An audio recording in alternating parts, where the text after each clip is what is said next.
భీమనేని శ్రీనివాసరావు శుభమస్తు సినిమాతో డైరెక్టర్గా జర్నీ ప్రారంభించి శుభాకాంక్షలు, సుస్వాగతం, అన్నవరం, సుడిగాడు, సూర్యవంశం లాంటి మంచి మంచి సినిమాల్ని, బ్లాక్ బస్టర్స్ని అందించిన భీమనేని శ్రీనివాసరావు గారు ఇప్పుడు మన ముందున్నారు. ఆయన లేటెస్ట్ మూవీ కౌసల్య కృష్ణమూర్తి. రాజేంద్ర ప్రసాద్, ఐశ్వర్య రాజేష్ తండ్రి కూతురుగా నటించిన ఈ సినిమా ఆగస్టు 23న ప్రేక్షకుల ముందు వస్తుంది. ఈ సందర్భంగా ఆయనతో ఆ సినిమా గురించి మాట్లాడదాం. నమస్తే సార్. నమస్తే. ఎలా ఉందండి? అంటే కౌసల్య కృష్ణమూర్తి ఎప్పుడు తీసుకొస్తున్నారు? ఆగస్టు 23 అండి. ఫిలిం ఫెస్టివల్ లాగా వరుసగా సినిమాలు ఉన్నాయి. ఎస్. కొంచెం మంచి కాన్సెప్టు, మంచి సినిమా అవుట్పుట్ బాగా వచ్చింది. సో కంపారిటివ్లీ మిగతా సినిమాలతో పోల్చుకుంటే కొంచెం స్మాల్ బడ్జెట్ మూవీ కనుక కంటెంట్లో రిచ్, సో కాంపిటీషన్స్ లేకుండా ఇండివిజువల్గా వస్తే బాగుంటుంది అనే దీనికోసం అని చెప్పని ఆ డేట్ అనుకోవడం జరిగింది. అన్ని పనులు అయిపోయినాయి, ఈగర్లీ వెయిటింగ్ రిలీజ్ కోసం. ఆడియన్స్ మొత్తం టోటల్ అయిపోయిందండి. పోస్ట్ ప్రొడక్షన్ కంప్లీట్ అయిందండి. పోస్ట్ ప్రొడక్షన్ వర్క్స్ అయిపోయినాయి, సెన్సార్ కార్యక్రమాలు అయిపోయినాయి, ఇక ప్రమోషన్ పనుల మీద ఉన్నాం. అది కౌసల్య కృష్ణమూర్తి అంటే ఏంటి సార్? అసలు దాని గురించి చెప్పండి కొంచెం.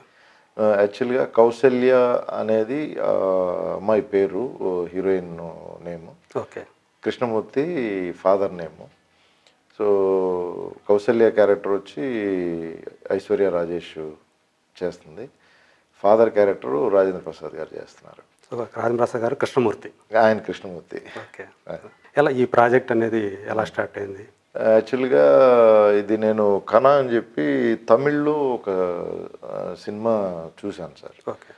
అది శివకార్తికేయన్ గారి ఓన్ బ్యానర్లో వచ్చింది. ఆయన ఫస్ట్ ప్రొడ్యూస్ చేశారు ఈ కాన్సెప్ట్, ఆయనకి నచ్చి. సో ఆయన పెద్ద హీరో అక్కడ, అందరికీ తెలిసిందే. సో ఆయన ప్రొడ్యూసర్గా మారి ఈ సినిమా తీసినప్పుడే ఇది ఏదో విషయం ఉండి ఉంటుంది అనే ఒక చిన్న క్యూరియాసిటీ రైజ్ అయింది.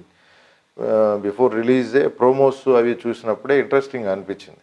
ఓకే. సో తను ప్రొడ్యూసర్ అయ్యి ఉండి తను క్రూషియల్ క్యారెక్టరు మెయిన్ లీడ్ చేయకుండా, సో ఒక ఫీమేల్ ఓరియంటెడ్ సబ్జెక్టు తను చూజ్ చేసుకొని ప్రొడ్యూసర్గా చేయడం, సో దాంట్లోనే తను ఎంత ఇంప్రెస్ అయ్యాడు అనేది అర్థమవుతుంది. సో ఒక ఇంపార్టెంట్ రోల్ తను ప్లే చేశారు దీనిలో. సో ఈవెన్ దో ఒక ప్రొడ్యూసర్గా ఒక మంచి సినిమాని ఆయన తీయడం. సో అది తమిళ్లో రిలీజ్ అయిన వెంటనే నేను యాక్చువల్గా సబ్జెక్ట్స్ కోసం చూస్తున్నా. ఆ టైంలో ఈ సినిమా చూడడం నాకు బాగా నచ్చింది. ఇది రైట్స్ తీసుకొని తెలుగులో చేద్దామని అనుకుంటున్నా. ఆ టైంలో నాకు అనిపించింది ఏంటంటే పెద్ద బ్యానరు, ఆయన స్టార్ హీరో, సో డెఫినెట్గా మంచి బడ్జెట్లో సినిమా తీశారు, బాగా సక్సెస్ అయింది. సో రీమేక్ రైట్స్ మనకి అందుబాటులో ఉంటాయో లేవో అని చెప్పి ఒక చిన్న హెసిటేషన్తో ఆలోచిస్తూ ఉండగా నాకు కేఎస్ రామారావు సార్ దగ్గర నుంచి ఫోన్ వచ్చింది. ఓకే. సో లక్కీగా ఆయన ఈ రైట్స్ ఆయన గ్రాప్ చేశారు. ఓకే. మీరు తీసుకుందాం అనుకున్నారు, మీరు చూసి నేను తీసుకోవాలని అనుకున్నా, బట్ ప్యారలల్గా చాలామంది ట్రై చేస్తున్నారు అనేది కూడా నాకు తెలిసింది. ఓకే. సో టాప్ ప్రొడ్యూసర్స్, పెద్ద పెద్ద బ్యానర్లే చాలామంది, ఒక 4-5 బ్యానర్స్ దీనికోసం ట్రై చేశారు. సో ఆ కాంపిటీషన్లో ఏంటంటే ఈయనకి లక్కీగా ఏమైందంటే ఐశ్వర్య రాజేష్ సార్ బ్యానర్లో ఒక మూవీ చేస్తున్నారు already. Okay. So Vijay Deverakonda గారితో చేసే ప్రాజెక్ట్లో క్రాంతి మాధవ్ డైరెక్టర్ దానికి. దాంట్లో ఈ అమ్మాయి ఒక హీరోయిన్గా చేస్తుంది అనమాట. సో తను ఈ ట్రైలర్ ఆయనకు చూపించింది. అది చూసిన వెంటనే ఆయన ఇంప్రెస్ అయిపోయి నేను ఈ సినిమా రెడీగా కానీ చూడాలి అని చెప్పని పట్టుబట్టి ఆయన ఆ సినిమా చూసి ఆ సినిమా బాగా ఇంప్రెస్ అయ్యి నచ్చి అప్పటి నుంచే ఆయన ట్రై చేస్తున్నారు, రిలీజ్ ముందు నుంచే. సో దట్ రిలీజ్ అవ్వడము, ఈలోపు ఎక్కువ కాంపిటీషన్స్ రావడం.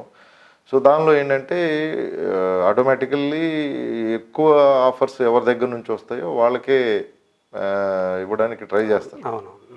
కాకపోతే ఏంటంటే అడ్వాంటేజ్ ఏమైందంటే ఎట్టి పరిస్థితుల్లో కేఎస్ రామారావు గారికి ఇవ్వాలి ఇది. సో ఆయన మంచి ప్రొడ్యూసరు, చాలా మంచి సినిమాలు తీశారు.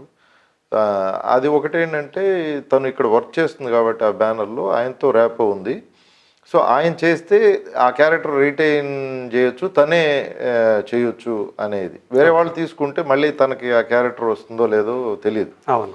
సో అందుకోసం అని చెప్పి పట్టుబట్టి శివకార్తికేయన్ గారితో ఆవిడ మాట్లాడి ఈ రైట్స్ సార్కే వచ్చేలాగా తను కేఎస్ రామారావు గారికి వచ్చేలాగా ఆమె చూసింది. సో ఆయన కూడా పట్టు వదలని విక్రమార్కుల్లా ట్రై చేసి సబ్జెక్ట్ తెచ్చుకుని నాకు కాల్ చేసి ఇట్లా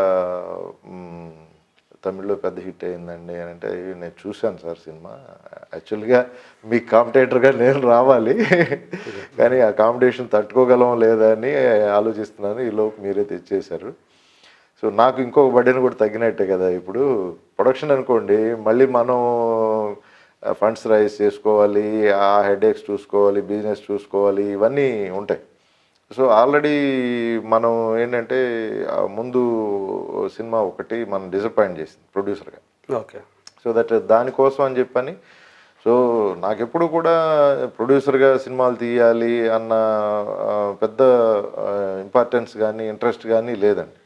సో డైరెక్టర్గా నాకు మంచి సినిమాలు తీయాలి అనే ఒక ప్యాషన్ ఉంది తప్ప, సో నాకు డైరెక్ట్గా అవకాశాలు వచ్చి మంచి సబ్జెక్టులు, మంచి బ్యానర్లు దొరికినప్పుడు అటే ఇంట్రెస్ట్ చూపించాను. ఓకే. సో డైరెక్టర్గా నన్ను నేను ప్రమోట్ చేసుకోవాలి, గ్యాప్ వస్తుంది అని అనుకున్నప్పుడు సో ఓన్ ప్రొడక్షన్లో ఏదన్నా ప్రాజెక్టు చేయడం అట్లా చేశాను. అది కూడా ఏంటంటే ఎక్కువ చేయలేదు, నంబర్ ఆఫ్ ఫిలిమ్స్, ఒక 3 మూవీస్ మాత్రమే ప్రొడ్యూస్ చేశాను నేను. నీ తోడు కావాలి ఫస్ట్ మూవీ, చార్మి ఇంట్రొడ్యూస్ చేశాం. తర్వాత పెద్ద ప్రాజెక్ట్ చేశాను. అది చిన్న సినిమా అంటే రిస్క్ అవుతుంది రిలీజ్ చేయడం కానీ, మార్కెటింగ్ చేయడం కానీ అని ఒక చిన్న భయం ఉండింది. అలాగే నీతోడు కావాలి పెద్ద కమర్షియల్గా వర్కౌట్ అవ్వలేదు. సో దానికోసం అని చెప్పని నెక్స్ట్ ప్రాజెక్టు డెఫినెట్గా స్టార్స్తోనే చెయ్యాలి అని పట్టుబట్టి వెయిట్ చేసి మంచి సబ్జెక్ట్ పట్టుకుని రవితేజ గారితో దొంగోడు అనే మూవీ చేశారు. సో అది మంచి సక్సెస్ అయింది. 7 సెంటర్స్లో 100 days ఆడింది. ఇప్పటికీ ఎక్కడ ఛానల్లో ఆ మూవీ చూసినా కూడా ఎవరో ఒకళ్ళు ఫోన్ చేస్తారు. సో మంచి ఎంటర్టైన్మెంట్ అండి. సో అట్లా అది సక్సెస్ అయింది. తర్వాత మళ్ళీ నాకు బయట ఆఫర్స్ వచ్చినాయి. మళ్ళీ మా సూపర్ గుడ్లోనే చేసే అవకాశం. సూపర్ గుడ్లో నేను ఆల్రెడీ 4 సినిమాలు డైరెక్ట్ చేశాను నేను. సో ఆ ర్యాపోతో మళ్ళీ పవన్ కళ్యాణ్ గారిది అన్నవరం మూవీ మళ్ళీ అదే కాంబినేషన్లో సుస్వాగతం చేసిన బ్యానర్లోనే మా ముగ్గురి కాంబినేషన్లో ఆ మూవీ రావటం. సో తర్వాత చేసిన సినిమా సుడిగాడు అండి. సుడిగాడు బిగ్గెస్ట్ హిట్, ఎంటర్టైన్మెంట్ తెలిసిందే కదా మీ అందరికీ. నరేష్ గారి కెరీర్లోనే పెద్ద హిట్ అయింది, బ్లాక్ బస్టర్. అది హైయెస్ట్ అది out and out spoofs cinema start to finish. So అది కొంచెం నేను ఇంతకుముందు చేసిన సబ్జెక్ట్స్కి దీనికి చిన్న వేరియేషన్ ఉంది. ఎందుకంటే నేను అన్ని ఎమోషన్స్ ఈక్వల్గా ఉండేలాగా చూసుకునేవాడిని మిగతా సబ్జెక్ట్స్లో. సెంటిమెంట్స్, రిలేషన్స్, అలాగే bondages, entertainment, same time music. So music కూడా ఈక్వల్ ఇంపార్టెన్స్ ఇస్తాను స్టోరీతో పాటు. సో ఎందుకంటే మనం ఆ కథలో ఉండే ఇంట్రెస్ట్ని, క్యూరియాసిటీని సస్టైన్ చేయటం కోసం మ్యూజిక్ అనేది చాలా కీ రోల్ ప్లే చేస్తుంది ఏ మూవీకైనా. సో అట్లా ఇవన్నీ ఈక్వల్గా ఇంపార్టెన్స్ ఇస్తూ ఒక మూవీ ఉండాలి ప్యాకేజ్ లాగా అనే కాన్సెప్ట్తోనే వర్క్ చేసుకుంటూ వచ్చాను. వేరేది ఏంటంటే ఒక స్టేజ్లో ఈ సెంటిమెంట్స్, ఎమోషన్స్ అన్నీ కూడా కొంచెం సోప్ ఆపరాలు, టీవీ సీరియల్స్ ఈ సైడు వెళ్ళిపోవడంతో ఇప్పుడు బాగా సెలబుల్, ఇది ఆడియన్స్ లైక్ చేస్తున్న ఇవి ఏంటి అని ఆలోచించినప్పుడు నాకు కొంచెం ఎంటర్టైన్మెంట్, పూర్తిగా అవుట్ అండ్ అవుట్ ఎంటర్టైన్మెంట్ మీద కాన్సన్ట్రేట్ చేస్తే ఎలా ఉంటుంది అనిపించి సుడిగాడు ప్లాన్ చేశాం. ఓకే. సో అది నరేష్ గారు అంటేనే ఎంటర్టైన్మెంట్, ఆయన సినిమాలు అదే ఎక్స్పెక్ట్ చేస్తారు. సో దట్ ఆ concept first of it's kind కాబట్టి అది షూర్గా వర్కౌట్ అవుతుందని బిలీవ్ చేసాము. సో దాని హోంవర్క్ కూడా అలాగే చేసామండి. ఏదో కామెడీ సినిమా కదా అని చెప్పి లైట్ తీసుకుని ఆషామాషిగా చేయలే. అంటే 200% ఎఫర్ట్. సినిమా కామెడీ, ఎఫర్ట్ మాత్రం చాలా సీరియస్ ఎఫర్ట్ పెట్టాం దానికి.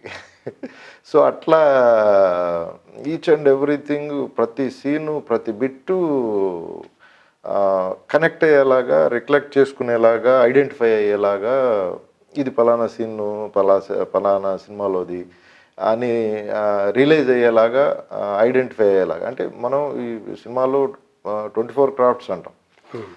సో ఆ క్రాఫ్ట్స్లో ఏదో ఒక చోట అది టచ్ అవుతూ ఉంటుంది. అది ఆ పబ్లిసిటీ అవ్వచ్చు, పోస్టర్ అవ్వచ్చు, లేకపోతే కాస్ట్యూమ్ అవ్వచ్చు, లేకపోతే డైలాగ్ అవ్వచ్చు, లేకపోతే సీన్ అవ్వచ్చు. సో ఇట్లా అది ఒక్కొక్కసారి మేము ఆ సిచ్యుయేషను చూడగానే ఇది ఫలానా సినిమాలో సీను అని రిఫ్లెక్ట్ అయ్యేలాగా, రియలైజ్ అయ్యేలాగా ఆడియన్సు, లొకేషన్ కూడా అవ్వచ్చు. ఓకే. సో అట్లా ఏ క్రాఫ్ట్ అయినా టచ్ చేయొచ్చు, ప్యారడీ ఉంటుంది. సో అలాగా కాన్సెప్ట్ చేసిన సినిమా అది సక్సెస్ అవ్వడం.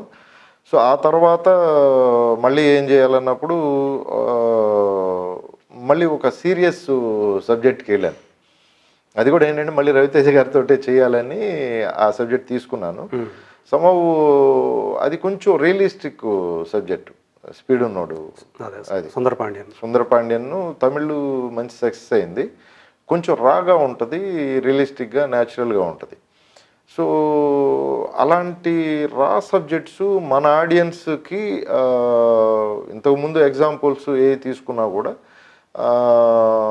అంత రానెస్ మన వాళ్ళు లైక్ చేయరేమో అని ఒక చిన్న అపోహ ఉండింది. అది అపోహే, అది నేను ఇప్పుడు ఒప్పుకుంటున్నా. ఎందుకంటే ఆ తర్వాత వచ్చిన చాలా మార్పులు ఆడియన్స్లో రెగ్యులర్ ఫార్మేట్ సినిమాలు, రొటీన్ స్టోరీసు కాకుండా ఇంకేదైనా డిఫరెంట్గా చూద్దాం, కొత్త సబ్జెక్టులు, న్యాచురల్గా ఉండేవి, రియలిస్టిక్గా ఉండేవి, బిలీవబుల్గా ఉండే స్టోరీస్, అవి రిసీవ్ చేసుకుంటున్నారు మన ఆడియన్స్. అంటే ఇంతకుముందు కొంచెం Malayalam movies, Tamil movies, so అట్లా ఇలాంటి కాన్సెప్ట్స్, న్యాచురల్ స్టోరీస్ అక్కడ వస్తుంటాయి. సో ఈవెన్ హిందీలో కూడా అలాంటి సబ్జెక్ట్స్ వస్తున్నాయి. అలాంటి మార్పు మన ఆడియన్స్లో ఈ 2-3 ఇయర్స్ నుంచి రివల్యూషనరీగా మారింది. కొత్త సినిమాలు లైక్ చేయటం, అది ఆర్టిస్టులతోటి, ఇమేజ్ తోటి సంబంధం లేకుండా, కొత్త ఆర్టిస్టులు అయినా పర్వాలేదు, కొత్తగా ఉంటే సినిమా స్టోరీ కొత్తగా ఉంటే చూస్తామని. ఇదివరకు ఏంటంటే మనం అప్పుడప్పుడు ప్రయోగాలు చేసేవాళ్ళం, ఇప్పుడు అది మామూలుగా ఇప్పుడు ప్రయోగం చేసి రెగ్యులర్ సినిమాలు ప్రయోగం లాగా రేర్గా అయిపోయినాయి. సో అది చాలా మంచి మార్పు ఇది. ఎందుకంటే ఇంతకు ముందు ఒక బ్లేమ్ అనేది టెక్నీషియన్స్ కానీ, ఆర్టిస్టులు కానీ, లేదా సినిమా పీపులే అనుకుందాం, ఆడియన్స్ని బ్లేమ్ చేస్తుండేవాడు. అవును, ఆడియన్స్ ఎప్పుడూ తప్పు కాదండి. మన క్యాలిక్యులేషన్లోనే అది తప్పు ఉంటుందేమో కానీ వాళ్ళు ఎప్పుడు మంచిది ఏది చేసినా వాళ్ళు రిసీవ్ చేసుకోవడానికి రెడీగానే ఉన్నారు. కాకపోతే ఏంటంటే ఇలాంటివే చూస్తారు అని ఒక స్టాంప్ వేసేసి వాళ్ళ మీద అవే రుద్దటానికి ఎగైన్ అండ్ ఎగైన్ ట్రై చేయటం వల్ల ఒక చిన్న అవర్షన్ వచ్చేసింది వాళ్ళకు కూడా. సో వాటిని తిప్పికొట్టడం మొదలెట్టారు. ఎప్పుడైతే వాటిని ఆడియన్స్ తిప్పికొట్టడం మొదలెట్టారో ఆడియన్స్లో మార్పు వచ్చింది, మనం మారకపోతే కష్టం అనే ఒక కంపల్షన్ వచ్చింది. పైగా పక్కనేమో అటు తమిళం కానీ, మలయాళం కానీ, హిందీ కానీ ఈక్వల్గా ఇండియన్ లాంగ్వేజ్ అన్నిట్లో కూడా ఈ మార్పు దాదాపు 7-8 ఏళ్ల క్రితమే స్టార్ట్ అయింది. మనకి 3-4 ఇయర్స్ నుంచి రెవల్యూషనర్గా మార్పు అనేది స్టార్ట్ అయింది. సో ఈ మార్పులో భాగంగా ఒక మంచి కథలు రావడం స్టార్ట్ అయింది. అట్లాంటి ఇనీషియల్ టైంలో రాంగ్ అజంప్షన్ తోటి నేను చేసింది ఏంటంటే ఆడియన్స్ ఇది లైక్ చేయరేమో ఇంత రానెస్ని అని షుగర్ కోటెడ్గా ఒక సినిమాటిక్ ఇవి కొన్ని దానిలో యాడ్ చేయాల్సి వచ్చింది. చేశాను నేను చేసిన మిస్టేక్ అది. ఎందుకంటే సబ్జెక్ట్ రియలిస్టిక్గా వెళ్తున్నప్పుడు వాటికి యాక్షన్ కానీ ఫైట్స్ కానీ సాంగ్స్ కానీ వాటన్నిటిని కొంచెం కమర్షియల్గా చేయడానికి ట్రై చేశాం. అదే తప్పైపోయింది. ఒక న్యాచురల్ స్టోరీలో ఈ యాక్షన్ ఎపిసోడ్స్ ఈ సాంగ్స్ జెల్ అవ్వాల.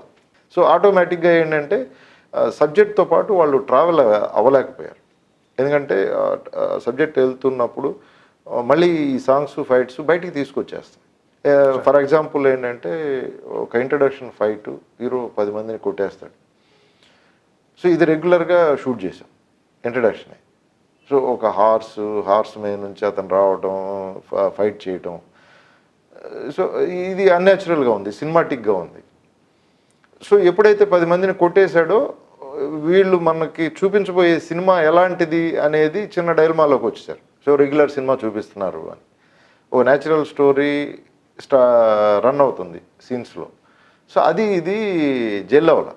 ఎప్పుడైతే ఒక క్లైమాక్స్ వచ్చి ఒక ఇంపార్టెంట్ క్రూషియల్ రోల్లో ప్లేస్లో హీరోని ఫ్రెండ్సే చంపేస్తారేమో అన్న ఒక చిన్న టెన్షన్ బిల్డప్ అవ్వాల్సిన ప్లేస్లో ఫ్రెండ్స్ 4 ఉన్నారు. మన ఫస్ట్ ఫైట్లో 10 మందిని ఆల్రెడీ కొట్టేశాడు వీడు. సో ఈ 4 ఈజీయే కదా వీడు కొట్టేసి రావడం. ఆ రావాల్సిన క్యూరియాసిటీ టెన్షను రాలా అక్కడ. వీడిని చంపేస్తారేమో వీళ్ళు అన్న భయం రాలా. సో అది తప్పైపోయింది. సో న్యాచురల్గా చేస్తుంటే ఈ ఫైట్స్ కానీ ఆ సాంగ్స్ కూడా గ్యారంటీగా ఆడియన్స్ కనెక్ట్ అయ్యే సబ్జెక్టే అది. ఓకే. దీనికి ముందు 2-3 హీరోల్ని అనుకోవడం జరిగింది. సో వాళ్ళ దగ్గరికి వెళ్ళినప్పుడు ఈ కమర్షియల్ ఎసెన్స్ అనేది దీనిలో లేదు, రానెస్ ఎలా వర్కౌట్ అవుతుందో అని వాళ్ళు ఫీల్ అయిన దానివల్ల నేను దీనిలో ఎందుకు కమర్షియల్ ఇవి యాడ్ చేయకూడదు అని చెప్పి ఒక చిన్న దీంతో క్యారీడ్ ఓవర్ అయిపోయాను నేను. సో వాళ్ళు ఏదైతే ఎక్స్పెక్ట్ చేస్తున్నారో అవి ఇంక్లూడ్ చేసి ప్రూవ్ చేయాలి అనే దీనికి వెళ్ళిపోయాను. అది తప్పైపోయింది. So back to basic rule ఏంటంటే సోల్ని ఎప్పుడూ డిస్టర్బ్ చేయకూడదు. రీమేక్లో కానీ ఏ కథలో అయినా సోల్ని డిస్టర్బ్ చేసేలాగా మనం ఏది ఇన్కార్పొరేట్ చేసినా కూడా అది దాంతో జెల్ అవ్వదు, ఇలాగే మిస్ఫైర్ అవుతాయి అనేది ప్రూవ్ అయింది. సో మళ్ళీ ఆ ఎక్స్పీరియన్స్ తోటి కౌసల్య కృష్ణమూర్తిలో చాలా కేర్ తీసుకున్నాను. ఎందుకంటే బేసిక్ రూల్ మాకు ఎడిటర్ మోహన్ గారు నన్ను ఫస్ట్ డైరెక్షన్ చేసింది ఆయనే. సో ఆయన నాకు నేర్పిన ఒక బేసిక్ రూల్ ఏ లాంగ్వేజ్లో అయినా ఒక కథ సక్సెస్ అయ్యింది అని అంటే ఆ సక్సెస్ అవ్వడానికి రీజన్ను ఏదో ఒక పాయింట్ ఆడియన్స్కి నచ్చి దాన్ని సక్సెస్ చేసి ఉంటారు.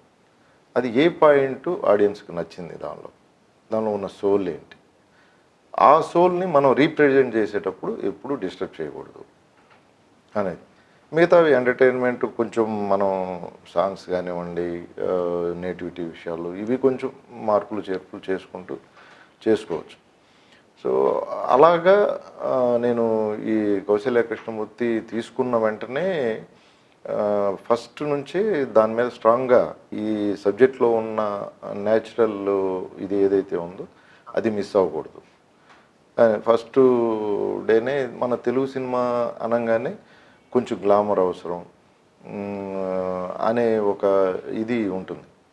అదర్ ఆర్టిస్టులని మీరు తీసుకొస్తే కన్నడ కానివ్వండి, లేకపోతే తమిళ్ కానివ్వండి, అలాగే మలయాళం కానివ్వండి, వాళ్ళు అక్కడ వితౌట్ మేకప్ న్యాచురల్గా చేస్తారండి. చాలా ఉన్నా కూడా చాలా తక్కువ మేకప్. ఇప్పుడు ఏదో ఊరికి అట్లా పౌడర్ అంటే 99% రెగ్యులర్ రియలిస్టిక్ స్టోరీసే ఉంటాయండి మలయాళం వీటిలో. తమిళ్లో కొంచెం వయోమీడియాగా ఉంటాయి, రియలిస్టిక్ ఉంటుంది, సేమ్ టైం కొంచెం కమర్షియల్ ఇది ఉంటుంది. వాళ్ళు చేస్తే డౌన్ టు ఎర్త్ వెళ్ళిపోతారు. ఇంకా టోటల్ లేదంటే హై కమర్షియల్ మూవీస్ తీస్తారు. అటు రెండు కోణాలు ఉన్నాయి. ఇది అక్కడ ఒక న్యాచురల్ స్టోరీ అలాగే చేశారు వితౌట్ మేకప్ రియలిస్టిక్గా. సో నేను తెలుగుకి వచ్చేప్పటికి ఆర్టిస్టులు కూడా అలాగే అనుకుని మేకప్లు అవి వేసుకుని వచ్చేస్తారేమో అని భయం నాకు. ఎందుకంటే ఆ అమ్మాయి బాగా చేసింది తమిళ్లో. ఆ అమ్మాయి ఎందుకంటే క్యారెక్టర్ కష్టపడి 6 months నేర్చుకుందండి క్రికెట్ బిఫోర్ షూటింగ్. ఈజీ కాదు అది. అంటే క్యారెక్టర్ కోసం అంత కష్టపడింది ఆమె. యాక్చువల్గా అట్లా క్యారెక్టర్ కోసం కష్టపడే ఆర్టిస్టులు కొంతమంది ఉన్నారు సార్ మనకి. ఇప్పుడు మీకు కమల్ హాసన్ గారు, అమీర్ ఖాను, సూర్య, సో ఇట్లా వీళ్ళందరూ ఏంటంటే విక్రమ్ కానీ వీళ్ళందరూ ఏంటంటే ఇక అసలు దాని మీద ప్రాణం పెడతారు. ఒక సినిమా నచ్చి ఒక క్యారెక్టర్ నచ్చి ఆ క్యారెక్టర్ లాగా మారిపోతారు వాళ్ళు. అంటే కేవలం రెమ్యూనరేషన్ అనే దాన్ని అది కాకుండా కమర్షియల్గా ఆలోచించకుండా దానికి మనం ఎంత అంటే మనం ఎంత న్యాయం చేస్తున్నాము అనే దానికోసం వాళ్ళు ఏంటంటే 10 కిలోలు 20 కిలోలు బరువు పెరగాలన్నా పెరుగుతారు, తగ్గాలన్నా తగ్గుతారు, 6 ప్యాక్ చేయాలన్నా చేస్తారు. ఇలా రకరకాలుగా మనం ఎన్నో ఎక్స్పీరియన్స్లు ఉన్నాయి చూసాం. సో అట్లా ఒక సబ్జెక్ట్ని కమిటెడ్గా తీసుకొని ఫీమేల్ ఓరియంటెడ్ సినిమాల్లో నాకు తెలిసి ఇంత కేర్ తీసుకొని ఇంత బిఫోర్ హోంవర్క్ చేసి ఒక గేమ్ నేర్చుకుని సినిమాకి కోసం నేర్చుకొని ఇంత కష్టపడి చేయడం అనేది క్రికెటర్గా మారిపోయింది. తను క్రికెటర్గా మారిపోయింది. ఒక ప్రొఫెషనల్ గేమ్ ఆడగలిగిన రేంజ్కి ఆ అమ్మాయి తయారైంది. సో అది లేకపోతే ఆ బాడీ లాంగ్వేజ్ రాదండి. ఎందుకంటే తెలిసిపోతుంది ఆర్టిఫిషియల్గా ఇది యాక్ట్ చేస్తున్నారు, పెర్ఫామ్ చేస్తున్నారు అనేది తెలిసిపోతుంది. అలా ఉండకుండా ఉండటం కోసం అని ఆ అమ్మాయి ట్రై చేసింది మ్యాక్సిమం. సో అందుకని ఇంకొక ఆర్టిస్ట్ని మనం ఆ క్యారెక్టర్లో ఆలోచించలేము. ఎందుకంటే ఇంకొకరిని ఆలోచించినప్పుడు సూటబిలిటీ విషయంలో మనం కరెక్ట్ ఆర్టిస్ట్ని పట్టుకోవాలి. ఆ ఆర్టిస్ట్కి ఇంకా ఇంత కమిట్మెంట్ ఉండాలి, మళ్ళీ ఇంత ఎఫర్ట్ వాళ్ళు పెట్టగలగాలి. ఇప్పుడు ఎందుకు మనం రోజుల్ని కమర్షియల్గా లెక్కేస్తున్నాం. రోజుకి 2 లక్షలు, 1,00,000, 5 లక్షలు డేట్స్గా మారిపోతున్నాయి. ఇదివరకు ఏంటంటే మొత్తం టోటల్ ప్యాకేజ్ లాగా ఉండేది సినిమా మొత్తానికి. ఇన్కమ్ సోర్స్ అండి, ఎవరి పని వాళ్ళది, ఎవరి కమిట్మెంట్స్ వాళ్ళవి. అలాంటి టైంలో అందరికీ ఇంత టైం దీని మీద పెట్టి ఎఫర్ట్ పెట్టి చేసేంత వెసులుబాటు ఉండకపోవచ్చు. అందుకని ఆ అమ్మాయిని అనుకోవడం జరిగింది. సో ఆ అమ్మాయి రాగానే ఫస్ట్ డే షూటింగ్కి రాగానే నేను తను కూర్చోబెట్టి పర్సనల్గా, అమ్మ నేను ఇంతకుముందు ఒక సినిమా చేశాను ఇలాగా. సో చాలామంది ఆర్టిస్టులు అదర్ లాంగ్వేజ్ నుంచి వచ్చినప్పుడు తెలుగు అనగానే కొంచెం గ్లామర్గా ఉండాలి అని మేకప్, హెయిర్ స్టైల్స్, ఇవి కాస్ట్యూమ్స్ ఇవి ఎక్కువ సినిమాటిక్గా కనిపించడానికి ట్రై చేస్తున్నారు. అది ఒకవేళ మీకు ఏదన్నా ఉన్నా కూడా అలాంటిది వదిలేసేయండి, పక్కన పెట్టేసి మీరు ఎంత కమిటెడ్గా, ఎంత రియలిస్టిక్గా, ఎంత న్యాచురల్గా తమిళ సినిమాలో చేశారో ఈ క్యారెక్టర్ని, అది ఆ కమిట్మెంటు, ఆ న్యాచురల్ ఇది వదలొద్దు. మేకప్ అసలు వేయొద్దు, రాగానే వెళ్దాం న్యాచురల్గా రియలిస్టిక్గా అని చెప్పినప్పుడు అమ్మాయికి ఫస్ట్ సారు ఎవరండి డైరెక్టర్ని పెడుతున్నారని చెప్పని ప్రొడ్యూసర్ గారిని అడిగితే ఇట్లా బేనే శ్రీనివాసరావుని అనుకుంటున్నాను అంటే, తను గూగుల్ చేసి చూసుకుందండి. చూసుకొని నా సినిమాలు ఇవి నేను చేసినవి అవన్నీ చూసుకున్న తర్వాత చాలా మంచి సినిమాలు చేశారు, నేను న్యాయం చేస్తాననే నమ్మకం అమ్మాయికి వచ్చిన తర్వాత, ఇక్కడికి వచ్చిన తర్వాత ప్రాక్టికల్గా తనకి నేను ఎప్పుడైతే వితౌట్ మేకప్ చేయాలి, ఆ న్యాచురల్ ఇది పోకుండా చేయాలి అని చెప్పినప్పుడు ఫస్ట్ ఆ అమ్మాయి హ్యాపీ ఫీల్ అయింది.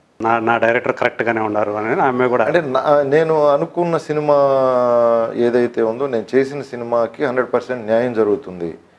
సో సో తను ఆ స్టైల్లోనే ఆలోచిస్తున్నారు అని చెప్పని హ్యాపీ ఫీల్ అయ్యి ఆ రోజు నుంచి తను కమిటెడ్గా కోఆపరేట్ చేసింది. ఎక్కడ కూడా అంటే 7-8 అవర్స్ ఎండలో నిలబడి అలాగా పీక్ సమ్మర్ అండి. రాజమండ్రి లాంటి ఏరియాలో ఎలా ఉంటుందో మీకు తెలుసు. సో అలాంటి 42-44 దాకా ఎండలు ఉండేవి. సో అంత ఎండల్లో క్రికెట్ గ్రౌండ్లో నిలబడి ఉదయం నుంచి సాయంత్రం దాకా పెర్ఫామ్ చేయటం అంటే మామూలు విషయం కాదు. అది ఒక్కొక్క షాటు 1 టేకు 2 టేకులు 3 టేకులు అట్లా వెళ్తూ ఉంటాయి ఒక్కొక్కసారి. సో ఆ న్యాచురల్ ఎఫెక్ట్ వచ్చే వరకు చెయ్యాలి. సో అట్లా చాలా హార్డ్ వర్క్ ఎఫర్ట్ పెట్టి ఆ సబ్జెక్ట్లో ఉండే ఫీలు ఆ న్యాచురల్ ఇది సోల్ పోకుండా ఉండటానికి మ్యాక్సిమం ట్రై చేసేవాడిని.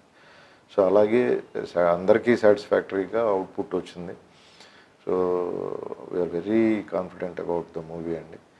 ఈరోజు అందరూ కాన్సెప్ట్ టేకింగు కంటెంట్ టేకింగు అంటున్నారు. ఆ విధంగా చూసుకున్నప్పుడు డెఫినెట్గా 200% very good concept content Kousalya కృష్ణమూర్తిలో ఉంది. సో ప్రమోషను రిలీజు ఇవన్నీ కరెక్ట్గా ఆడియన్స్కి రీచ్ అయ్యి డెఫినెట్గా ఆ థియేటర్కి వచ్చి సినిమా చూసిన ఆడియన్ను ఒక మంచి ఫీల్ ఎమోషనల్గా కనెక్ట్ అయ్యే కంటెంట్ ఈ సినిమాలో ఉంది. ఈ క్యారెక్టర్కి అంటే ఇప్పుడు తమిళ్లో సత్యరాజ్ చేసిన తండ్రి క్యారెక్టర్కి రాజేంద్ర ప్రసాద్ గారు ఎలా వచ్చారు? పైగా దీంట్లో ఏదో రైతు సమస్యలు కూడా చెప్పారు, ఓన్లీ క్రికెటర్ లైఫ్. అవునండి, అంటే జనరల్గా ఏంటంటే ఈ స్పోర్ట్స్ బ్యాక్డ్రాప్లో వచ్చిన ఏ సినిమా అయినా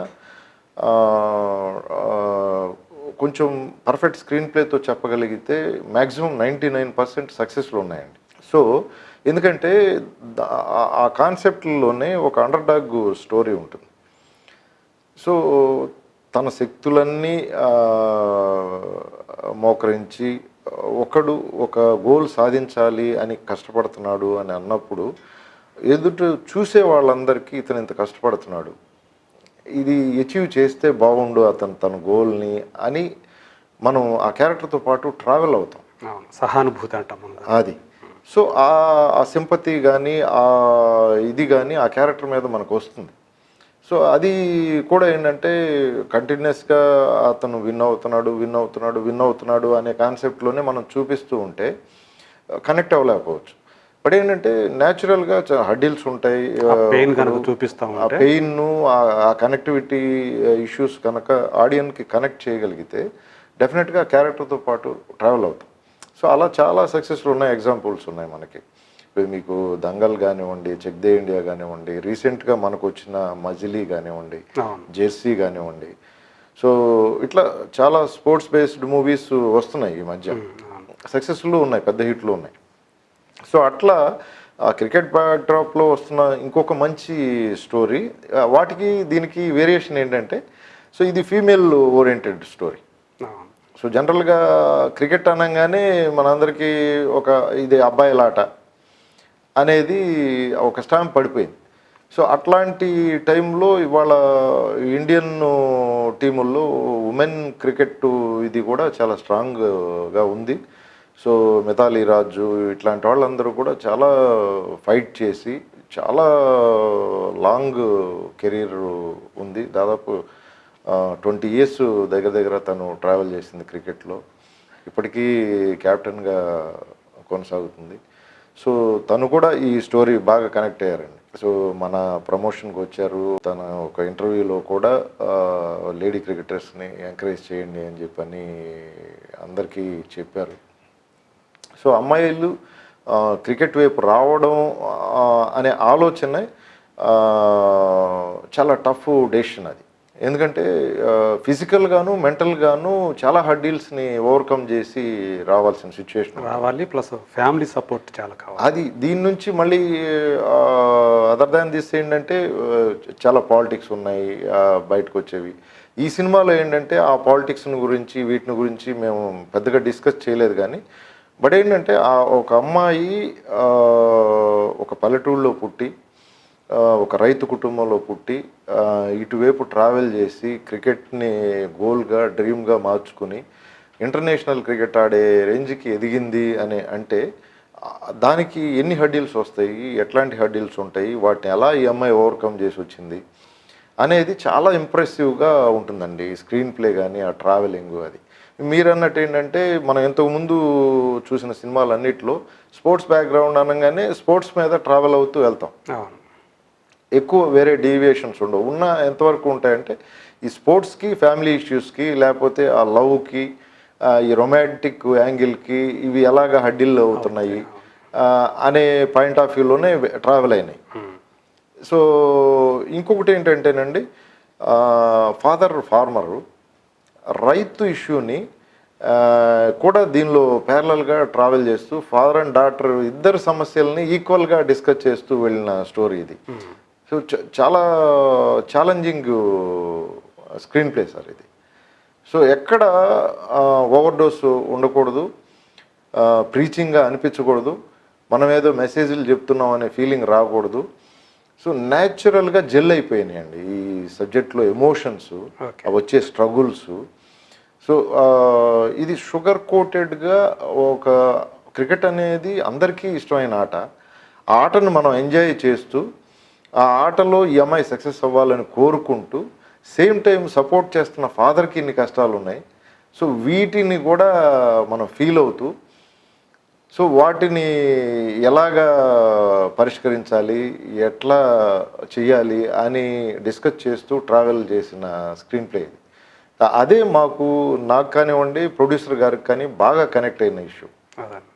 సో ఒక మంచి కథతో పాటు ఒక మంచి మెసేజ్ చెప్పే అవకాశం కూడా మాకు ఒక పక్క రైతులు కూడా దీంతో ఈ సినిమాతోటి కనెక్ట్ అయ్యే విషయం ఉంది ఇందులో. ప్రతి వాళ్ళు సార్, రైతులని కాదు, మనం తినే ప్రతి మెతుకు ఎక్కడి నుంచి వస్తుంది?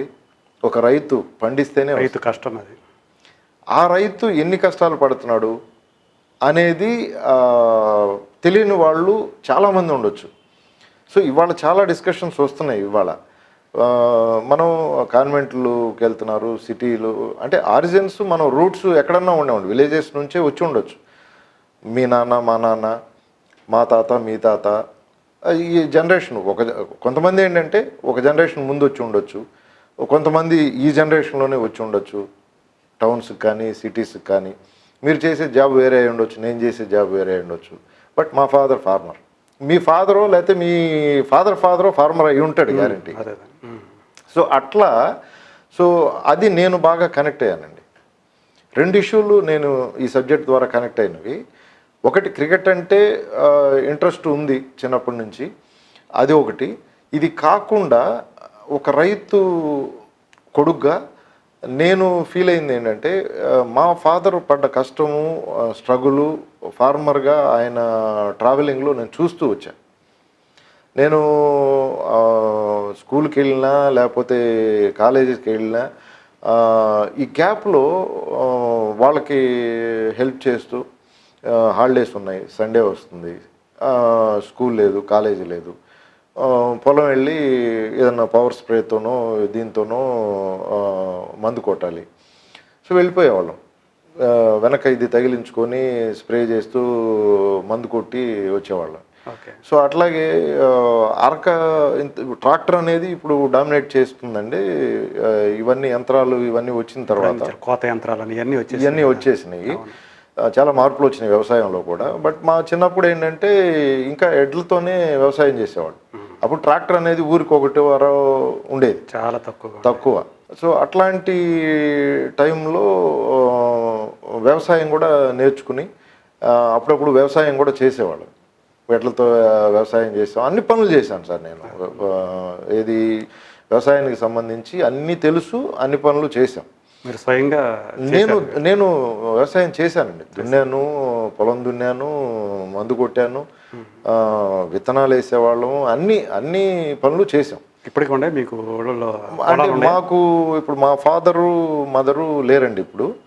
సో ఇప్పుడు మా బ్రదరు కూడా సిటీకే వచ్చారు, ఆయన ఇక్కడే ఉంటున్నారు. మాకు పొలాలు అయితే ఉన్నాయి, పొలాలు ఉన్నాయి, కానీ అవి వేరే వాళ్ళకి ఇచ్చి కౌలుకి చేస్తున్నారు. సో ఇప్పుడు చేసేవాళ్ళు ఎవరు లేరు. సో మీరు ఇక్కడికి వచ్చేంత వరకు మీరు అక్కడ వచ్చేంత వరకు చదువుతో పాటు ప్యారల్గా ఈ పనులు కూడా చేస్తూనే వచ్చామండి. సో అది తెలుసు నాకు, రైతులకు ఉండే కష్టాలు ఏంటనేవి అది నా బ్లడ్లో ఉంది.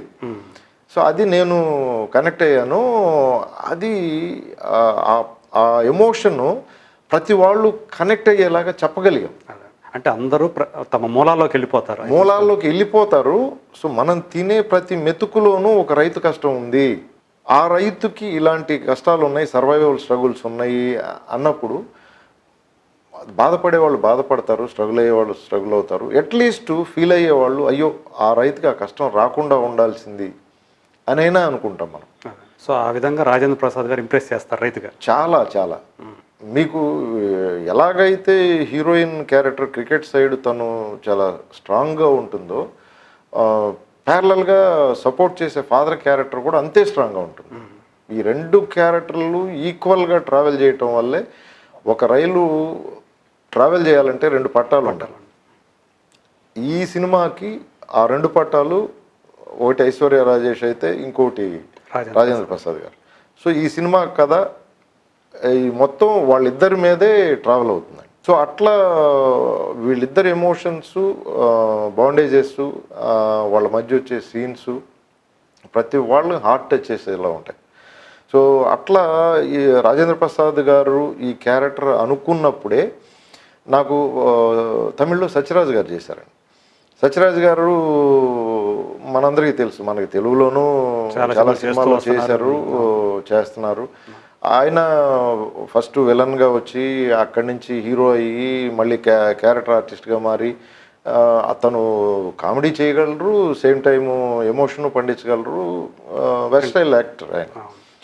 సో ఇక్కడ అలాంటి యాక్టరే మనకి రాజేంద్ర ప్రసాద్ గారు. సో మా గురువుగారు టీ కృష్ణ గారు చెప్తుండేవాళ్ళు, కామెడీ టైమింగ్ ఉన్నవాళ్ళు ఏ ఎమోషన్ అయినా పండించగలరని. సో అట్లా రాజేంద్ర ప్రసాద్ గారిని ఈ క్యారెక్టర్ అనుకున్నప్పుడే 100% ఆయన ఈ క్యారెక్టర్ న్యాయం చేస్తారని అనుకున్నాం. అది 200% న్యాయం చేశారు. సో అవుట్పుట్ అలా వచ్చింది. క్లైమాక్స్ అయితే స్టిల్ నేను మళ్ళీ చూస్తున్నా కూడా ప్రతి వాళ్ళు హార్ట్ టచింగ్గా ఉంటుంది, ఆ కళ్ళు వెట్ అవుతాయి గ్యారంటీగా ఆ క్లైమాక్స్ అనేది. ఇప్పుడు రాజేంద్ర ప్రసాద్ గారు డబ్బింగ్ చెప్పి ఉంటారు, చెప్పినప్పుడు ఆయన ఏమన్నా చూసుకొని ఫీడ్బ్యాక్ ఏమైనా ఇచ్చారా, చెప్పారా ఏమన్నా? అంటే ఒకటి అంటే మాకు చెప్పడం ఏంటంటే తను ఈ మధ్య చేస్తున్న క్యారెక్టర్లో కృష్ణమూర్తి క్యారెక్టర్ చాలా నచ్చిన క్యారెక్టరే చెప్తున్నారు ఆయన. సో ఆయన నుంచి ఆయన ఫీడ్బ్యాక్ ఏంటి? యాక్చువల్గా నేను ఈ క్యారెక్టరు ఈ సీన్స్ చెప్తున్నప్పుడు చేస్తున్నప్పుడు ఆయన ఇది రీమేక్ అయినా కూడా ఆయన సినిమా చూడలేదు సార్, ఒరిజినల్ సినిమా. సో ఎందుకంటే నేను క్యారీడ్ ఓవర్ అవుతాను, ఆయనలాగా ఇమిటేట్ చేయడానికి యాక్ట్ చేయడానికి ట్రై చేస్తాను, నా ఒరిజినాలిటీ మిస్ అయిపోద్ది. నువ్వు డైరెక్టర్గా నీకేం కావాలో నువ్వు చెప్పు, అది కరెక్ట్గా వచ్చిందా లేదా చెప్పు, కాకపోతే ఇంకొక టేక్ తీసుకో, ఇంకొకలాగా అడుగు, చేస్తాను నేను ఎన్ని రకాలు కావాలన్నా, బట్ నేను సినిమా చూడండి అని చెప్పారు. సో అలాగే ఆయన కమిటెడ్గా చేశారు. ఆ సీన్ని ఎలాగ ఓన్ చేసుకోవాలో అంత ఓన్ చేసుకుని పెర్ఫామ్ చేశారు. సో పర్టికులర్గా క్లైమాక్స్ నేను ఆయనకి ఎక్స్ప్లెయిన్ చేస్తున్నప్పుడు, సీను చెప్తున్నప్పుడు క్యారవాన్లో కూర్చుని ఆయన కళ్ళమ్మటి నీళ్ళు అలా కారిపోతున్నాయి. లిటరల్గా ఏడ్ చేశారు.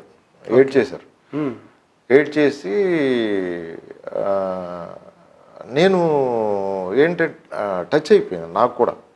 ఆయన అంత ఎమోషనల్గా, నేను ఇప్పుడు సీను చెప్పడం వేరు, చెప్తున్నప్పుడు మనం విజువల్గా చూపిస్తున్నప్పుడు ఆ ఎమోషన్స్, ఎక్స్ప్రెషన్స్, వాటిలో మ్యూజిక్ ఉంటుంది సపోర్ట్ చేయడానికి, బ్యాక్గ్రౌండ్ ఎఫెక్ట్స్ ఉంటాయి, ఇన్ని రకాల క్రాఫ్ట్స్ కలిసి పనిచేస్తేనే ఒక సీను, ఒక సినిమా. ఇవన్నీ ఏమీ లేకుండా మనం చెప్తున్నప్పుడే ఆ ఫీలింగ్ వచ్చింది అని అంటే, ఇవన్నీ యాడ్ అయినప్పుడు ఇంకెంత ఎలాంటి అవుట్పుట్ వస్తుంది అనేది మీరు ఇమేజ్ చేసుకోవచ్చు. సో అయిపోయిన తర్వాత అన్నగారు ఏంటిది అంటే, వెళ్ళి రెడీ చేసుకోవాలి. ఇక నేను వచ్చి సీన్ షార్ట్ పెడుతున్నాను, ఈ షార్ట్లో ఈ ఎక్స్ప్రెషన్ కావాలన్నగారు, ఇది కావాలి అని అంటే, ఇక ఆయన గ్లిజరిన్ లేదు, ఏం లేదు. మాకు ఎక్కడా కూడా ఏ ఆర్టిస్ట్కి ఐశ్వర్య రాజేష్ కానీ అందరూ న్యాచురల్ యాక్టర్స్ అండి. ఎక్కడ వాళ్ళు ఆ ఎమోషన్ చెప్తే చాలు అలా పలికించేస్తున్నారు అసలు ఫేస్లో, కళలో. సో అలాంటి క్యాస్టింగ్ మీకు కుదిరింది? అలా కుదిరింది. అంటే ఝాన్సీ గారు తల్లి మదర్ క్యారెక్టర్ చేసింది. ఆవిడ ఎక్స్ట్రాడినరీ క్యారెక్టరు ఎరగదీసేసింది. సో ఇట్లా రాజేంద్ర ప్రసాద్ గారు, ఝాన్సీ, ఐశ్వర్య రాజేష్, ఇంకో క్యారెక్టర్లో శివకార్తికేయన్ గారు, ఆయన గెస్ట్ అపీరెన్స్ ఉంటుంది. ఏంటి ఆయన క్యారెక్టర్ ఏంటి? ఒక కోచ్ క్యారెక్టర్ అండి, క్రికెట్ కోచ్. సో అది కూడా ఈ అమ్మాయిని సపోర్ట్ చేసే క్యారెక్టర్. ఓకే. సో అది కూడా క్రూషియల్ క్యారెక్టర్ సినిమాలో. సో ఇట్లా ఈ 4 క్యారెక్టర్ల మీద 4 పిల్లర్స్ లాగా నిలబడి నలుగురు ఈ సబ్జెక్ట్ని మోసారు. సో అట్లా అంత అవుట్పుట్ కాన్ఫిడెంట్గా వచ్చింది.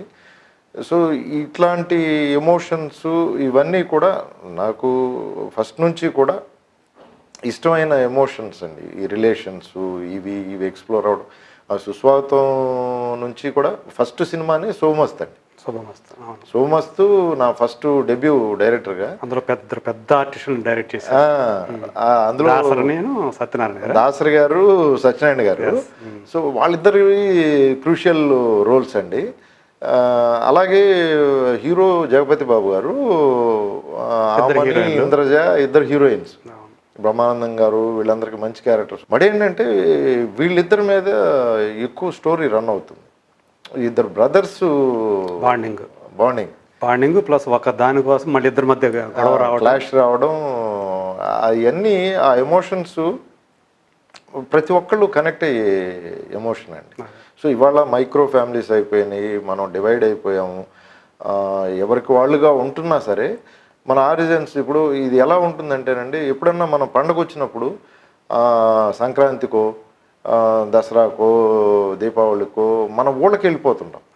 అక్కడ మన బంధువులు, రిలేటివ్స్ ఎవరో ఒకళ్ళు ఉంటారు. సిటీ ఖాళీ అవుతుంది. అక్కడికి వెళ్ళిపోయి మన రూట్స్ ఇది మర్చిపోయి ఈ హడావుడి గందరగోళం అంతా ఒక 1 వీక్ రిలాక్స్ అయిపోయి న్యాచురల్గా అన్న, అక్క, బావ, మామ అందరినీ మళ్ళీ మన రూట్స్లోకి వెళ్ళొద్దాం అనేది ప్రతి వాళ్ళకి ఉంటుంది. అది ఇయర్లీ వన్స్ ట్వైస్ అది జరుగుతూ ఉంటుంది. ఈ మధ్య కాలంలో పెరిగింది అది. మీరు అమెరికాలో ఉన్నా ఎక్కడున్నా మన సోల్ మాత్రం ఇక్కడే ఉంటుందండి, ఈ మట్టిలో ఉంటుంది. సో అది అలాంటి ఇదే మళ్ళీ ఒకసారి మనల్ని బ్యాక్ టు రూట్స్ తీసుకెళ్లే స్టోరీస్ ఇవి. మన రిలేషన్స్ని, మన ఎమోషన్స్ని మనకు గుర్తు చేసేవి. సో మనం కలిసి ఉండకపోవచ్చు, విడివిడిగా ఉండొచ్చు, బట్ కలిసి ఉంటే బాగుంటుంది అన్న ఫీలింగ్ని కలిగించే ఎమోషన్స్ ఉంటాయి వీటిలో. ఇప్పుడు ఎంత టెక్నికల్ మూవీస్లో కూడా అందుకని ఈ బాండింగ్స్, ఈ ఫ్యామిలీ రిలేషన్స్ కూడా ఇన్కార్పొరేట్ చేస్తారు. ఆ స్ట్రెంగ్తేనండి. ఇప్పుడు మీరు ఈటీ ఇలాంటి సినిమా తీసుకోండి, టెక్నికల్గా అది ఫిక్షన్ అండి. దాంట్లో గ్రహాంతరవాసి ఇక్కడికి వచ్చి మనతో ఫ్రెండ్షిప్ చేయడం అనేది ఫిక్షన్. కానీ అక్కడ కూడా మనకేం, అక్కడ కూడా ఎమోషనే ఉంటుంది, బాండేజ్ ఉంటుంది, సెంటిమెంట్ ఉంటుంది. సో అదే కనెక్ట్ అవుతాం మనం. ఈ ఫిక్షన్ అనేది ఇలా జరుగుతుందా జరగదా అనేది వదిలేసి ఇలా జరిగితే బాగుండు అనే ఎమోషన్ పండించగలిగారు. అది వాళ్ళు సాధించారు. ఇప్పుడు మీకు బాహుబలి లేకపోతే ఇట్లాంటి సినిమాలు తీసుకున్నా కూడా స్ట్రెంగ్త్ ఎక్కడ ఉంటుందండి? ఇప్పుడు గ్రాఫిక్స్, విజువల్ వండరు ఇవన్నీ ఉండొచ్చు, బట్ ఆ ఎమోషన్స్ అనేవి మెయిన్ ఇంపార్టెంట్. ఇవి పండకపోతే ఇవన్నీ పేకమేడల్లా కూలిపోతాయి. అలాగా చాలా సినిమాలు పెద్ద బడ్జెట్లు పెట్టి వచ్చిన సినిమాలు, ఇంతకంటే పెద్ద బడ్జెట్తో తీసిన సినిమాలు కూడా వర్కౌట్ అవ్వలేదు. ఎందుకంటే ఈ రిలేషన్స్, ఎమోషన్స్ కరెక్ట్గా పండకపోవడం వల్లే అవి మిస్ అయ్యాయి. సో ఈ మనం ఎంత బడ్జెట్ పెట్టినా, ఏం చేసినా, ఏం గ్రాఫిక్స్ చేసినా, ఎన్ని వండర్స్ చేసినా అల్టిమేట్గా రిలేషన్సే మనం కనెక్ట్ అవ్వాలి.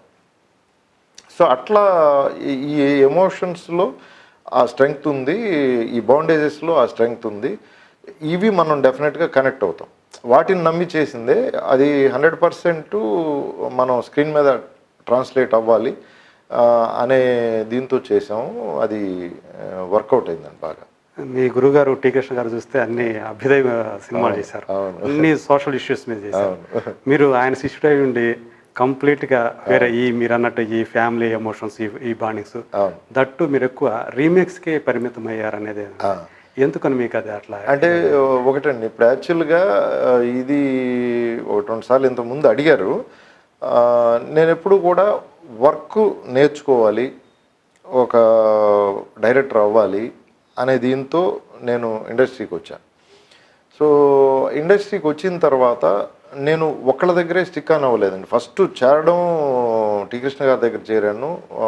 నా ఫస్ట్ గురువు ఆయనే. ఆయన దగ్గర 4 సినిమాలు చేశారు. 3 సినిమాలు చేశారు.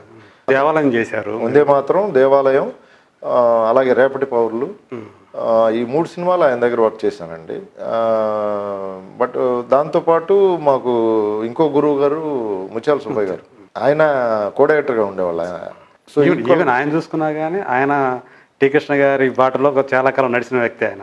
అంటే ఆయనతో పాటు ట్రావెల్ చేసినా కూడా కొన్ని సినిమాలు ఈ తరం బ్యానర్లో చేసినప్పుడు అలాంటి కంటెంట్ ఉన్న సబ్జెక్ట్స్ ఆయన చేశారు. కానీ ఏంటంటే ఆయన మెయిన్ స్ట్రెంగ్త్ కూడా సెంటిమెంట్, ఫ్యామిలీ డ్రామాని. సో ఆయన ఇండివిజువల్గా బయట చేసిన సినిమాలన్నీ మళ్ళీ ఫ్యామిలీ డ్రామాసే ఎక్కువ ఉంటాయి. సో నేను ఏంటంటే డైరెక్టర్గా ఒక క్రాఫ్ట్ని ఎలా డీల్ చేయాలి, ఒక సబ్జెక్ట్ని ఎలా ప్రజెంట్ చేయాలి అనే ఇదే వాళ్ళ దగ్గర నుంచి నేర్చుకున్నాను. కానీ అలా అంటే బి గోపాల్ గారి దగ్గర వచ్చేసాను. ఆయన దగ్గర 3 సినిమాలు చేశాను. కానీ నేను కమర్షియల్గా పక్క మాస్ సినిమాలు చేయలే. బట్ సబ్జెక్ట్ బట్టి అన్నవరం మాత్రం కొంచెం అది సెంటిమెంట్ ఉంటూనే కమర్షియల్ యాంగిల్ ఉంటుంది దానిలో. నాకేంటంటే సార్, మనకని ఒక టేస్టు, ఒక జడ్జిమెంటు ఉంటుంది. అది కావాలి, అది బయటికి రావాలి. సో ఎంతకాలం మనం మా గురువు గారు ఇది చేశారు, ఇప్పుడు అది ఆయనకి ఒరిజినల్ బై నేచర్ వచ్చిన ఎమోషన్, ఆ భావజాలానికి సంబంధించింది. ఆయన ఫస్ట్ నుంచి లెఫ్ట్ ఓరియంటెడ్గా ఉండేవాళ్ళు, ప్రజానాట్య మండలిలో ఉండేవాళ్ళు. సో కాలేజ్ డేస్ నుంచే ఆయన ఒక లీడర్షిప్ క్వాలిటీస్ ఉన్నాయి ఆయనకి. సో అట్లా దానిలో ట్రావెల్ అయ్యి వచ్చిన మనిషి అలాంటి సబ్జెక్ట్సే, సోషల్ ఇష్యూసే తను కనెక్ట్ అయ్యారు. వేరేజ్ నేను అలా కాదు. నేను చదివిన బుక్స్ వేరు, నేను చదివిన ఇది వేరు, వాతావరణం నేను పెరిగిన వాతావరణం వేరు.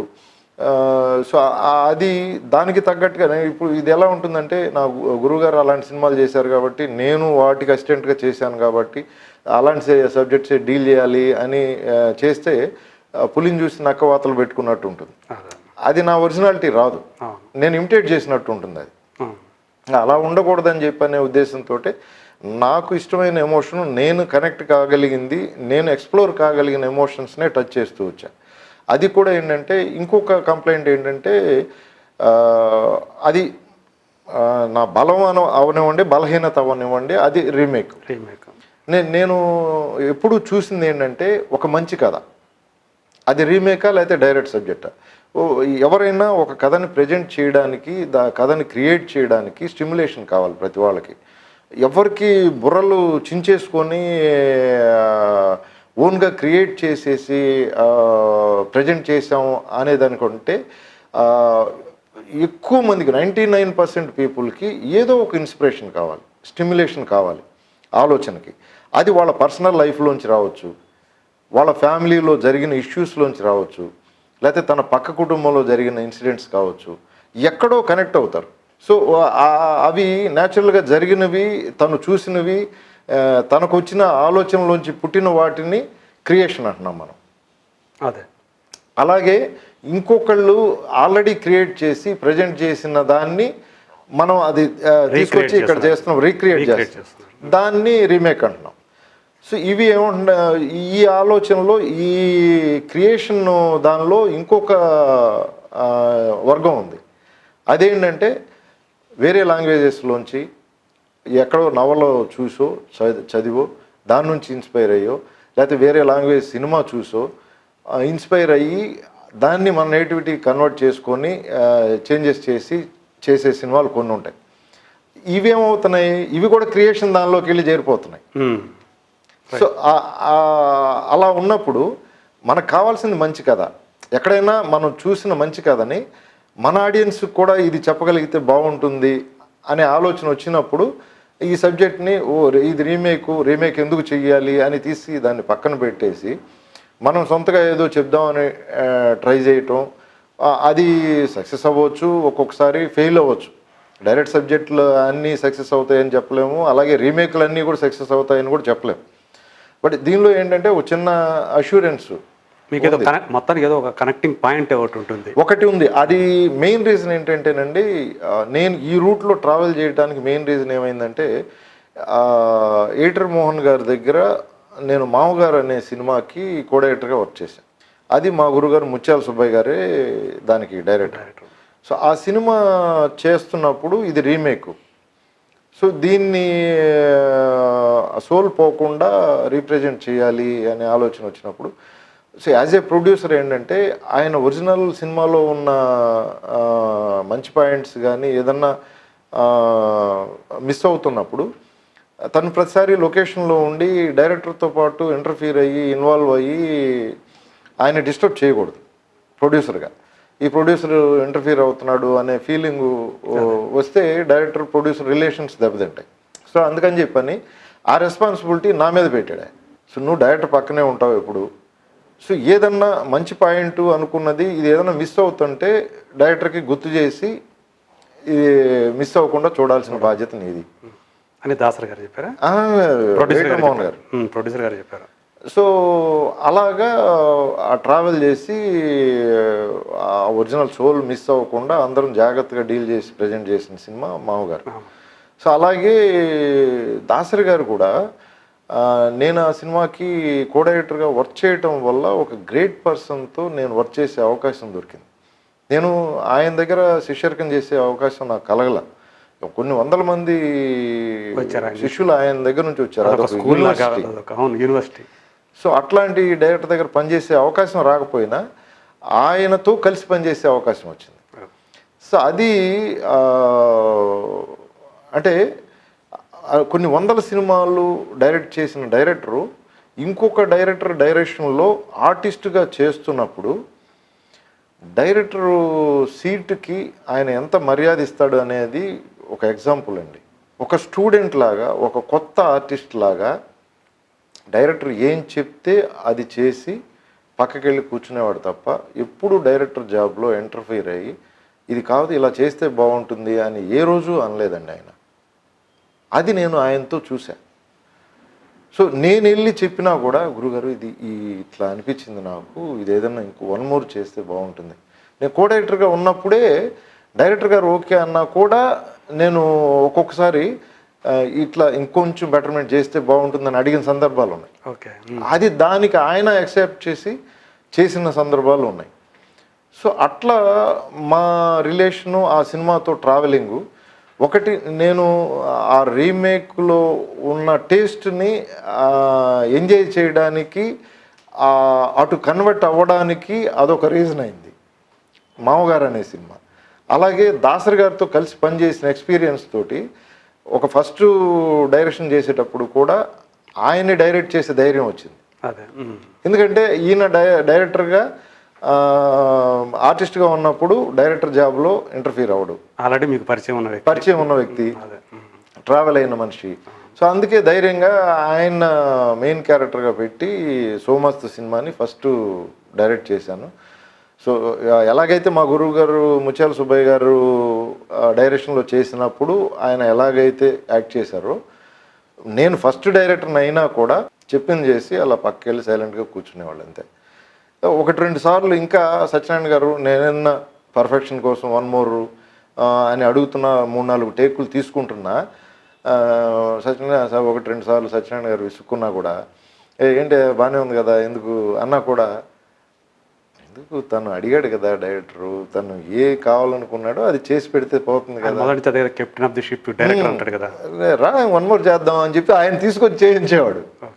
సో అట్లా ఆయనతో చాలా కంఫర్టబుల్ వర్కింగ్ అండి ఏ డైరెక్టర్కైనా. సో అట్లా నా first picture experience great experience.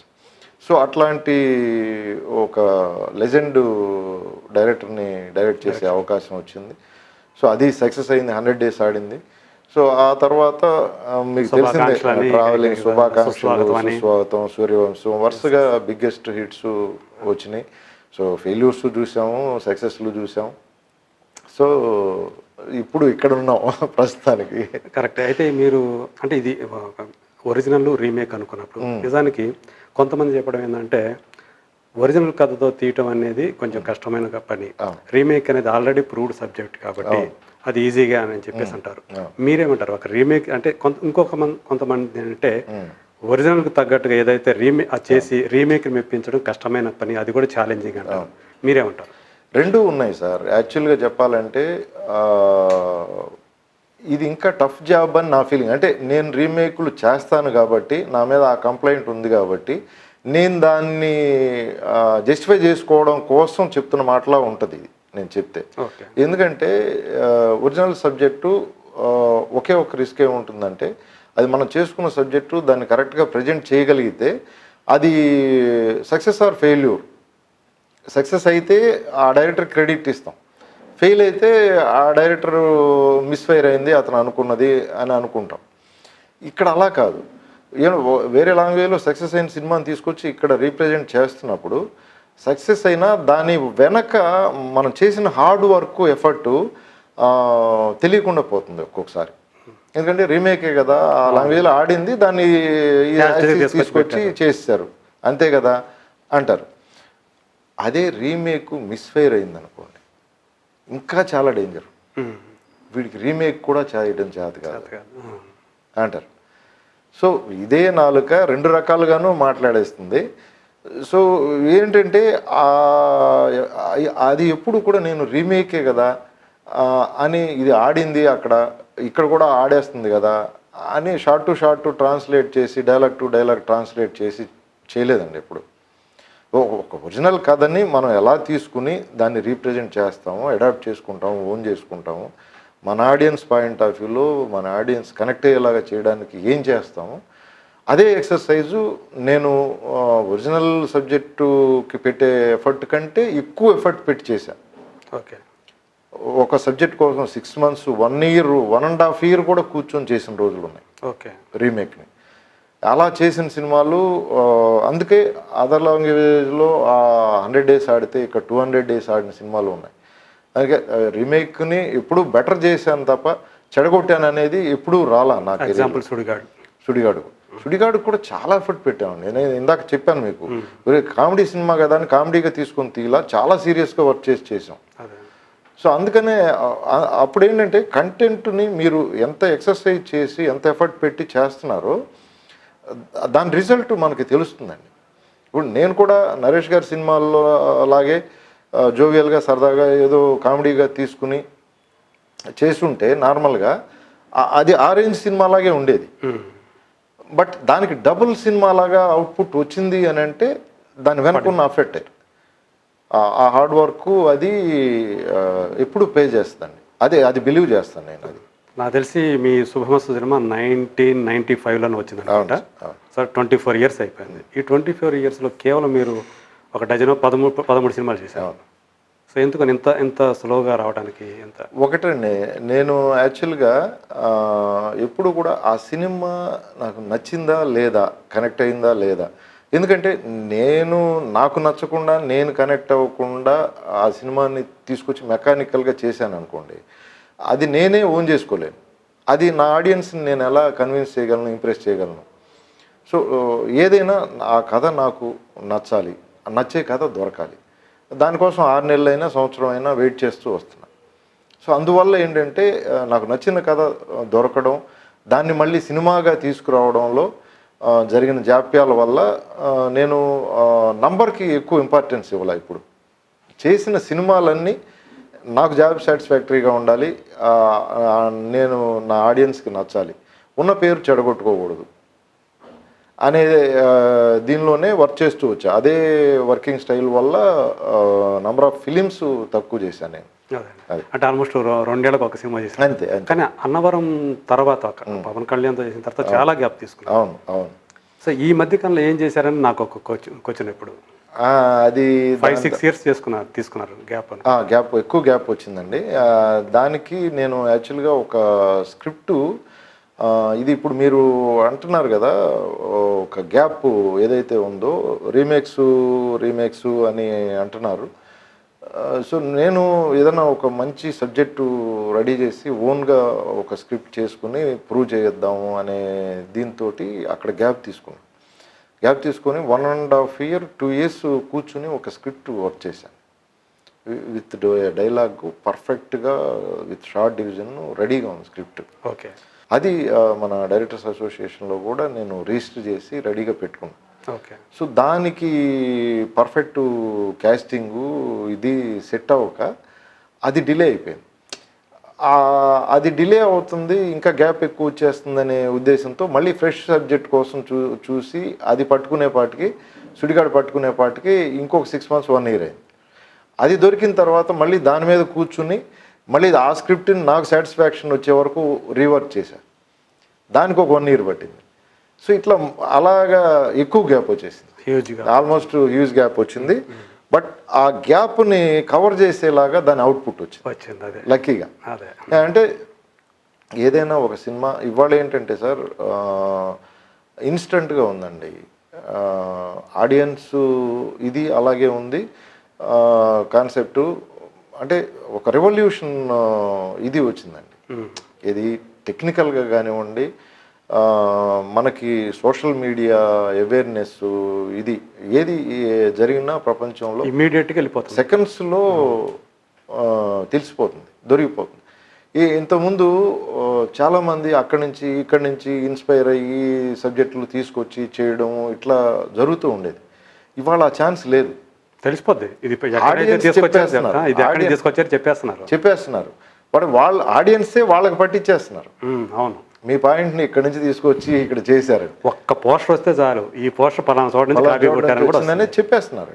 So అట్లాంటి సిచ్యుయేషన్లో ఏమైందంటే చాలా సినిమాలు చాలా లాంగ్వేజెస్ నుంచి ఎక్కడ కొరియన్ లాంగ్వేజ్కి వెళ్ళి సబ్జెక్టులు కొనుక్కోవాల్సిన పరిస్థితి వచ్చింది. హాలీవుడ్కి వెళ్ళి కొనుక్కొచ్చుకుంటున్నాం. సో మనకి సబ్జెక్టు నచ్చింది అని అంటే దాన్ని ఇవాళ మేకర్స్ కూడా అది రీమేక్ అని చెప్పడానికి ఎవరు భయపడలే, అది మర్యాదగా ఫీల్ అవుతున్నారు. ఏంటంటే ఒరిజినల్ క్రియేటర్కి మనం ఆ క్రెడిట్ ఇవ్వడం అనేది మర్యాద, అది తప్పదు. ఎందుకు తర్వాత అబాస్ పాలయ్యి వీళ్ళు కాపీ కొట్టి సినిమా చేశారు అనే బ్లేమ్ తెచ్చుకోవడం కంటే జెన్యున్గా వీళ్ళు చెప్పి చేశారా అనిపించుకోవడం బెటర్ అని ఫీల్ అవుతున్నారు. సో అందువల్ల ఇవాళ ఏంటంటే ట్రాన్స్పరెన్సీ పెరిగింది, ఆ అవసరం వచ్చింది కూడా. సో అట్లా మనకేంటంటే సుడిగాడు లాంటిది పెద్ద హిట్ అయిన తర్వాత మళ్ళీ మనకి ఇంకొక ఛాలెంజ్ అనమాట. స్టెప్ బై స్టెప్ ఒక గ్రిప్ దొరికింది. ఇప్పుడు సినిమాలు అండి, ముందు చేసిన సినిమాలు ఒక 10 ఏళ్ళు 15 ఏళ్ళు 20 ఏళ్ళు గుర్తుపెట్టుకునే కంటెంటు స్ట్రెంగ్త్ ఉండేదండి. ఇవాళ సినిమా అనేది మ్యాక్సిమం సినిమాలు థియేటర్ నుంచి బయటకు వస్తే మనకు గుర్తుండదు, కూర్చున్నంతసేపు ఎంజాయ్ చేసామా ఆ సినిమా హిట్ అయిపోతుంది, కానీ మన మైండ్లో ఉండదు. సో అట్లా సినిమా సక్సెస్ అవుతూ మైండ్లో నిలబడిపోయే సినిమా అట్లాంటి కథ దొరకడం చాలా కష్టమైన విషయం. అది దొరికితే మాత్రం మనం 10 కాలాల పాటు మనం గుర్తుంటాం ఆడియన్స్. ఇప్పుడు ఈ సినిమా పరిధి ఇప్పుడు మనం ఉన్నా లేకపోయినా సినిమా ఉంటుంది, అదొక్కటే నా కాన్సెప్ట్. సో మనం చేసే సినిమా బాగుండాలి, అది నిలబడిపోవాలి. మన తర్వాత జనరేషన్స్ చూస్తారు, నా పిల్లలు చూడొచ్చు, ఇంకోళ్ళు చూడొచ్చు. టీవీలో వచ్చిన ప్రతిసారి ఈ సినిమా బాగుందని ఒకళ్ళు ఇద్దరు ఫోన్ చేసి చెప్తున్నారు అని అంటే ఆ సాటిస్ఫాక్షన్ వేరుగా ఉంటుంది. సో అట్లా మనకి దొరికిన కథ రీచ్ అవ్వాలి. అట్లా మైలేజ్ ఇచ్చింది సుడిగాడు అని. మీరన్న గ్యాప్ని కవర్ చేసింది, ఇంకో 4-5 ఏళ్ళు మైలేజ్ ఇచ్చింది. సో తర్వాత ఇప్పుడు ప్రజెంట్ బ్యాక్ టు రూట్స్.